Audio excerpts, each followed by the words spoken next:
آج کا سبق شب برات کے سلسلے میں دے رہا ہوں، اسے دھیان سے سن لیجئے۔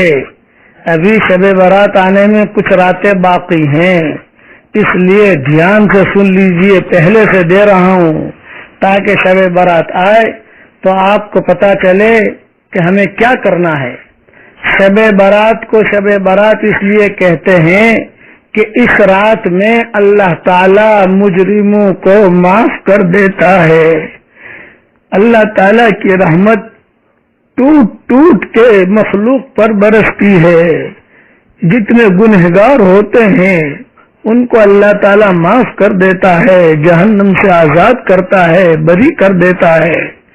اس رات میں اللہ سب کو اللہ معاف کرتا ہے، مگر کچھ لوگوں کو اللہ معاف نہیں کرتا۔ اس کے لیے پہلے سے اپنے گناہوں کی معافی کی تیاری کر لیجئے۔ حدیث شریف میں آتا ہے مشرک کو اللہ معاف نہیں کرتا۔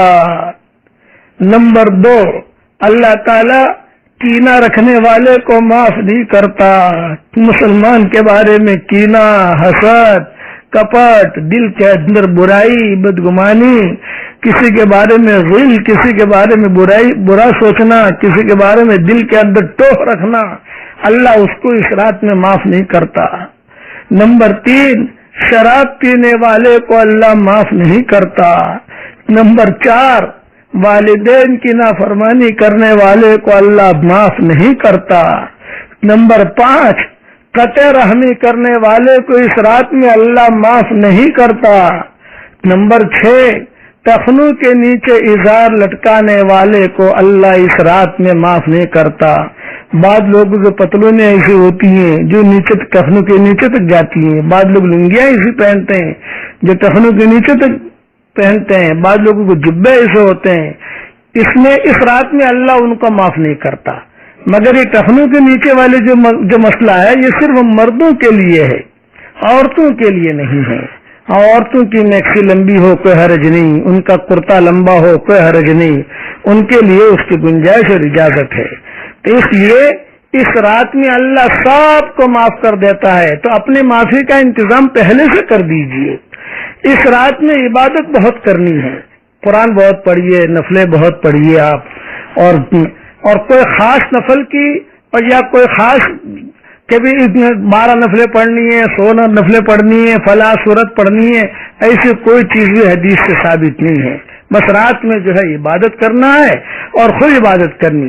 اور آج کی رات میں شب برات کی جو رات ہے اس میں عورتیں عام طور سے ہمارے قبرستانوں میں جاتی ہیں۔ عورتوں کو تو قبرستان جانے کی کوئی اجازت ہے ہی نہیں، کسی رات میں بھی اجازت نہیں ہے، عورتیں ہرگز نہ جائیں قبرستان۔ ہاں مرد جائیں، لیکن یہ بھی کوئی بڑی سنت نہیں ہے۔ حضور صلی اللہ علیہ وسلم زندگی میں ایک مرتبہ اس رات میں قبرستان گئے تھے، تو آپ بھی زندگی میں ایک مرتبہ چلے جاؤ گے تو وہ سنت ادا ہو جائے گی۔ یہ کوئی بڑی سنتوں میں نہیں ہے، وہ اتفاق تھا جو حضور صلی اللہ علیہ وسلم قبرستان تشریف لے گئے تھے، اس لیے کوئی اس کا بھی اہتمام کرنے کی ضرورت نہیں ہے۔ اور اسی طریقے سے اس طرح دوسرا دن جو آئے اس میں روزہ رکھنا ہے۔ ہاں، اور آسان اور بہت اچھی بات یہ کہ 13، 14، 15 کو اگر روزہ رکھ لیں آپ تو یہ دن بھی مل جائے گا اور پورے مہینے کے روزہ رکھنے کا ثواب بھی مل جائے گا۔ اتنی بڑی چیز ہے، اس لیے 13، 14، 15 کا روزہ رکھ لیں۔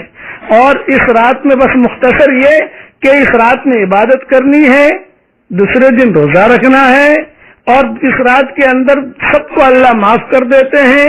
اللہ کی رحمت ٹوٹ ٹوٹ کے برستی ہے اس رات میں، اللہ تعالیٰ کی رحمت ٹوٹ ٹوٹ کے برستی ہے اس رات میں، مگر شرابی کو اللہ معاف نہیں کرتا، والدین کے نافرمان کو اللہ معاف نہیں کرتا، قطع رحمی کرنے والے کو معاف نہیں کرتا، کینہ رکھنے والے کو معاف نہیں کرتا، ٹخنوں سے نیچے ازار لٹکانے والے کو معاف نہیں کرتا۔ اس کے لیے اپنی معافی کا انتظام پہلے سے کر لیجئے۔ اور یہ رات بہت عظیم رات ہے۔ گزشتہ سال اسی رات میں ہمارے ساتھی کئی موجود تھے، آج اپنے قبروں میں چلے گئے۔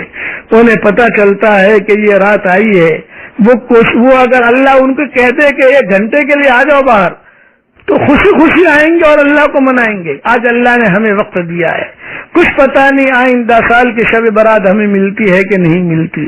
اس لیے اس رات میں کھانا پکانا اور گھومنا پھرنا، سمندروں پہ جانا اور ٹہلنا اور گانے بجانا اور بس یعنی کھیلنا کودنا یہ نہیں ہے. یہ رات بہت عظیم رات ہے، اس لیے اس کی قدر کرنے کی آپ کوشش کریں اور اللہ تعالیٰ سے کہیں کہ اللہ ہمیں اس کی قدر کرنے کی توفیق بھی عطا فرمائے.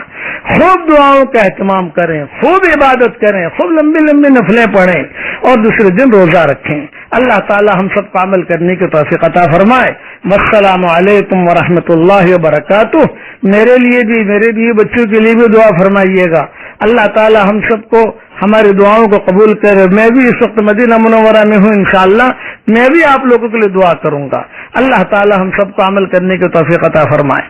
السلام علیکم ورحمۃ اللہ وبرکاتہ. وآخر دعوانا ان الحمد للہ رب العالمین.